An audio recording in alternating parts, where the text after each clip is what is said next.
George assumed the premiership in 1917 as the first Welsh prime minister.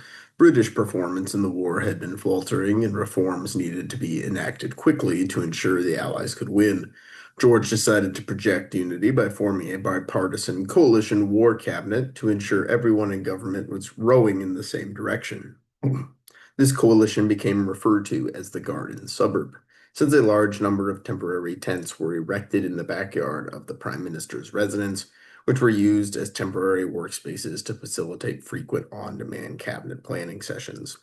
One early act of the coalition was to pass the Corn Production Act of 1917, which aimed to keep the domestic war economy humming by setting minimum prices for cereal crops, ensuring idle land was farmed, and put in place rations for necessary goods. A bill was passed to establish joint industrial councils, which were organizations that facilitated dialogue between labor unions and employers, which granted workers additional rights in exchange for security that workers would continue to show up.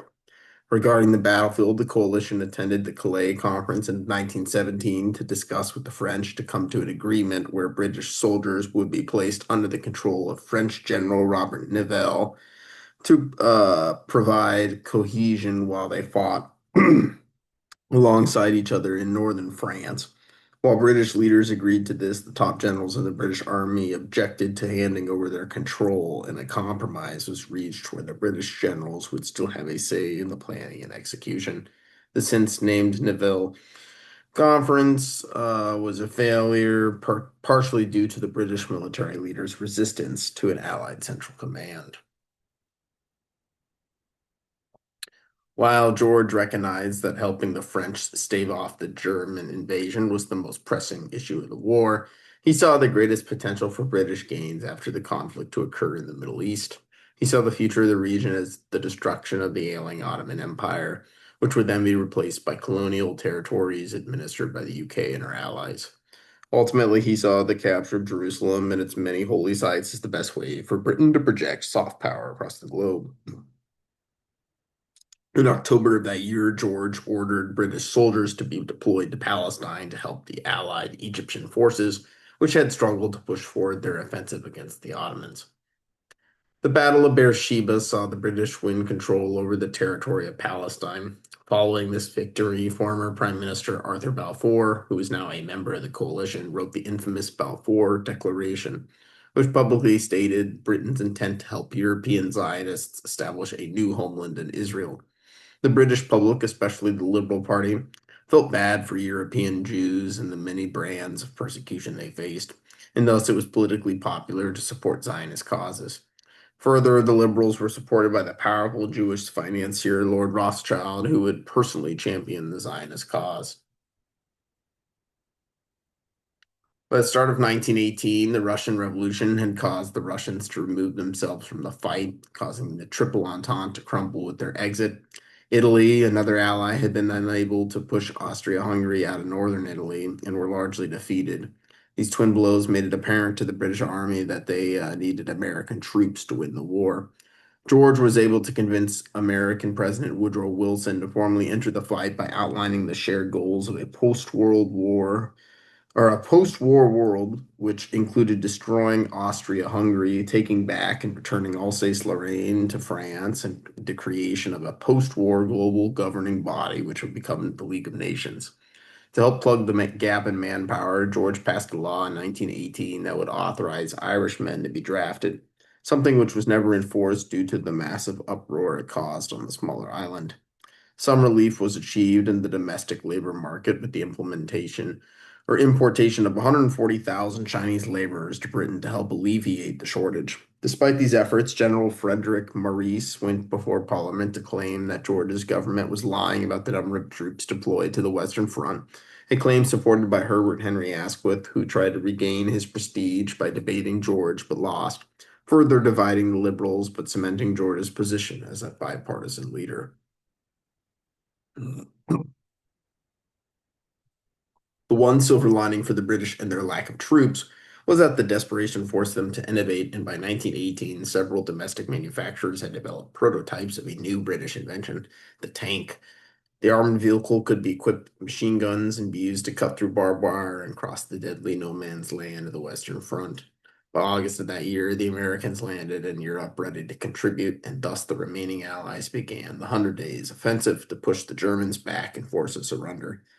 The Battle of Amiens was a major strategic victory for the Allies as they captured a large number of German soldiers in what became known as the Black Day for the German army. The British Mark V series tanks played an impactful role in the battle, with several hundred being deployed. By November, the Germans accepted defeat and signed an armistice, bringing World War I to an end. George unfortunately caught the Spanish flu near the end of the war, but he was able to recover fully and turn his attention now back to politics and winning that year's election. The 1918 election continued George's coalition government, with Bonar Law heading up the conservative faction. The election became known as the coupon election, since the candidates who followed the official platform of the coalition could receive a coupon from George that represented his endorsement. When it came time to iron out the details of the German surrender at the Treaty of Versailles, George pushed for Kaiser Wilhelm II to be tried and reparations to be paid, but preferred more moderate terms compared to France, who wanted to see the Germans suffer. George pushed for the territories of Upper Silesia and East Prussia to not be seized from Germany, but rather to have them hold referendums to determine what their residents wanted. The Treaty of Versailles created the Free City of Danzig, a strategic port on the Baltic Sea, which had been fought over between the Germans and Poles, which would now be an international zone administered by the new League of Nations. Domestically, the 1918 parliamentary session produced several additional pieces of legislative reform. First, the Education Act of 1918 mandated public schooling for all children until the age of 14 and added medical, nursery, and special education services. The Representation of the People Act removed the remaining qualifications for males to vote and gave women over the age of 30 the right to vote, dealing the suffragettes a long-deserved win. Further, the Parliament Act of 1918 granted women the right to sit in the House of Commons for the first time. After the events of Easter Rising, George convened the Irish Convention in 1918 to debate the question of Irish Home Rule, something supported by George's preferred Irish political party, the moderate Irish Parliamentary Party.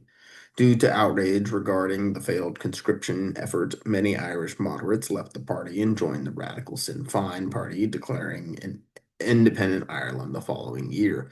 1919 also saw several more reforms, including the Housing and Town Planning Act, which created subsidies to construct 500,000 council homes, which were the UK's foray into public housing to help house a growing post-war population.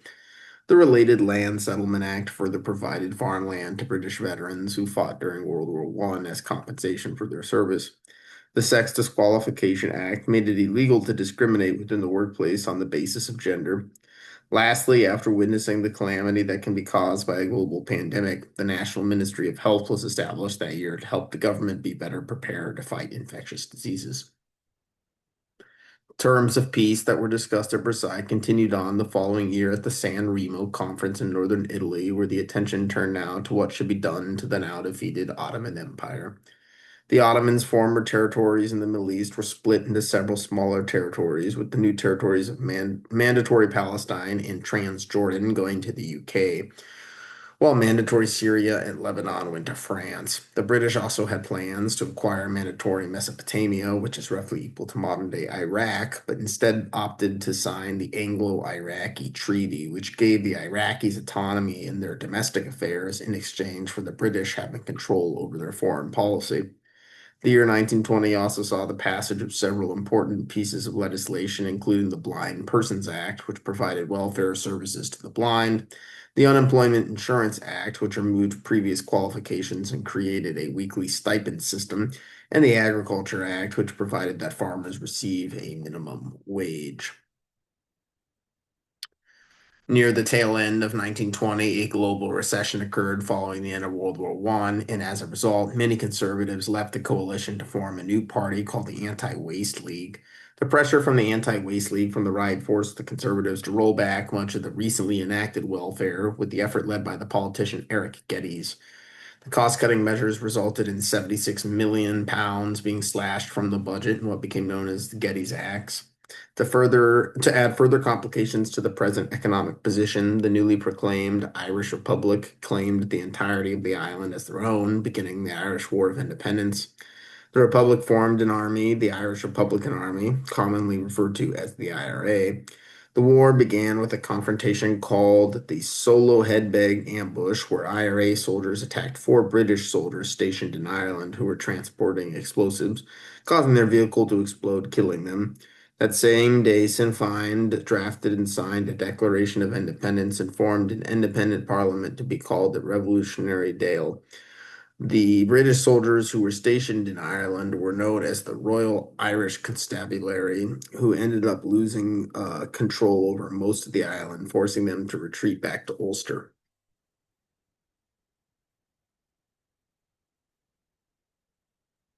To try and regain control in Ireland, David George signed the Restoration of Order Act of 1920, which recruited retired World War I veterans known as Black and Tans to deploy to Northern Ireland in an attempt to maintain order. This decision led to decades of sectarian violence between the Irish Republicans and Ulster Unionists, who would become to be known colloquially as the Troubles. In November of 1920, a group of British military intelligence agents known as the Cairo Gang were dispatched to Dublin to spy on the IRA. IRA operatives ended up obtaining the agents' home addresses, and consequently, they systematically went to each address, assassinating all 15 members of the cadre.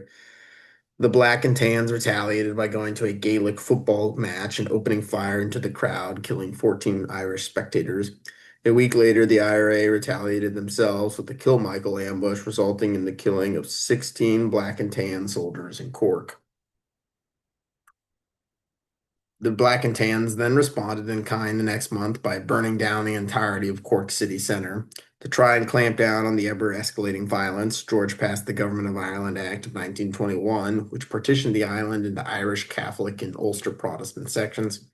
The UK began to restore order by July of that year, and rumors of a ceasefire began to spread. By December, the Anglo-Irish Treaty was signed, which gave Republican Ireland greater autonomy within the UK as a new dominion called the Irish Free State. Northern Ireland then chose to secede from the Irish Free State to maintain their existing status, which necessitated the creation of the Irish Boundary Commission to determine the exact borders of the territories. Reforms continued into 1921 with the establishment of the Burnham Committee to raise and set British teachers' wages and to enforce anti-discrimination in women-dominated professions. Additionally, this year saw the resolution of the Montagu-Chelmsford reforms, which worked to gradually increase autonomy for British India to maintain control and reward loyal Indians who fought for the UK during World War I. George also at this time oversaw the signing of the Anglo-Soviet Trade Agreement, which ended a British blockade on Russia enacted during the Revolution and gave diplomatic recognition to the new communist Soviet Union. These reforms were seen as a radical betrayal by the conservative wing of George's coalition, who believed George was drifting too far to the left. To make matters worse, in April, the British mining industry was privatized, leading to a reduction in wages and a series of strikes by the major miners' unions, further contributing to the view that George was letting society give way to the left-wing radicals. During World War I, Greece had fought on the side of the Allies and was promised territorial gains in Anatolia at the expense of the Ottomans. A war between the Turks and Greeks continued on past the end of the wider World War, with the Turks eventually getting the upper hand and pushing out the Greek settlers from Anatolia. David George was fully prepared to go to war against the Turks to ensure Greece's gains were crystallized, but his enthusiasm for conflict was not shared with his French allies, the conservatives, or the British public, who were all weary of war. George's decision to try and maintain British soldiers in Anatolia rather than withdraw them along with France led to the Shannak crisis, resulting in a major blow to George's approval. Consequently, Conservative Party leaders met at the exclusive Carlton Club, originally founded by Prime Minister Arthur Wellesley, to discuss their opposition to being the so-called world policeman, with the decision being made to back out of the coalition, causing its dissolution and the end of George's government. He was followed by Conservative leader Bonar Law as Prime Minister in 1922.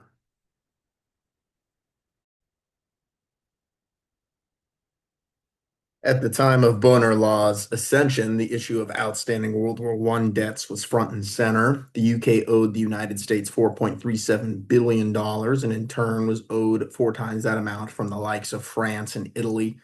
Law's finance minister Stanley Baldwin negotiated poorly with the Americans, resulting in an agreement to pay off more debt annually than the UK could handle. This blunder was enough for Law to consider resigning as prime minister. His decision was made easier with the diagnosis of terminal throat cancer. Being unable to speak anymore, Bonar Law resigned in May of 1923, being followed by Stanley Baldwin, who, despite his poor diplomatic performance, was given the role due to his positive personal relationship with King George V. Baldwin believed the remedy for sluggish post-war economic performance was an increase in protectionist tariffs, necessitating a year-end election to see their enactment. This decision proved to be a miscalculation as the conservatives were divided on tariffs, leading to the collapse of his government. The liberals, following their prior collapse of the National Union, struggled to find where they stood on issues, lost many seats themselves to the Labor Party, who now distinctly occupied the left of the political spectrum. The unpopularity of the Liberals allowed the Labor Party to win their first election with the ascension of new Prime Minister Ramsay MacDonald, leading to the Liberals to never again win the premiership. Instead, they would drift further into obscurity over the next several decades, eventually ceasing to exist in 1988. MacDonald's first progressive act was to pass the Housing Act of 1924, which increased government subsidies for public housing by a third. The British Communist Party had been founded a couple years earlier in reaction to mine privatization. An early prominent member of the party was a newspaper editor named J.R. Campbell, who infamously penned an open letter to the British military to resist any orders targeting domestic or foreign workers' organizations and to rise up against the capitalist system. The conservative members of parliament were aghast and demanded that Campbell be tried for inciting mutiny. Facing pressure from within his own party, MacDonald declined to charge Campbell, adding fuel to the accusations that the Labour Party were communist sympathizers in what became known as the Campbell case. 4 days before the 1924 election, white Russian activists forged a letter to the Communist Party of Great Britain, which was supposedly sent from Grigory Zinoviev, the head of the Communist International. The Zinoviev letter called for a communist revolution in Britain and was published widely by the Daily Mail, who supported the conservatives. With Labour being painted as radical, the conservatives were able to regain the premiership, with MacDonald being followed again by conservative Stanley Baldwin.